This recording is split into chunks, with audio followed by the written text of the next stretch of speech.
There's growing evidence that the U.S. investor might be a little bit too complacent. Maybe things have gotten a little bit too good for them.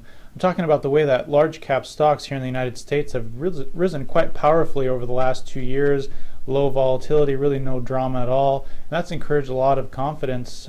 We've seen this in the way that margin debt balances, measures of investor sentiment. All of these things are suggesting that investors are feeling pretty good, and rightly so. But this stands in stark contrast to the weakness we're seeing outside of the United States, both in terms of foreign stock market performance and foreign economic performance. We've seen weakening data in places like Japan, Europe, and China.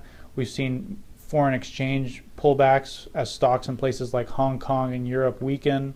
And even here at home, we're seeing weakness in other asset classes outside of the ones that are most closely followed by regular investors. I'm talking about things like high yield corporate bonds, things like industrial commodities, precious metals, even small cap stocks. The Russell 2000 small cap index is actually in the negative territory for the year to date, down a little bit more than 5% so far, showing quite significant weakness.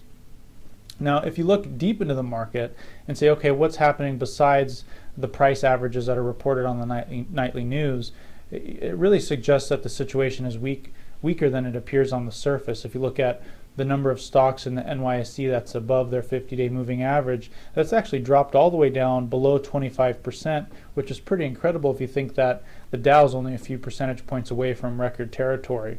The last time the NYSE measure was down this low was in the summer of 2013, when the Dow was actually down. The Dow was down near 14,800, which is more than 13% away from current levels. And that really puts it all into perspective, that stocks are being held up in defiance of everything else that's really happening globally on a very narrow base of support.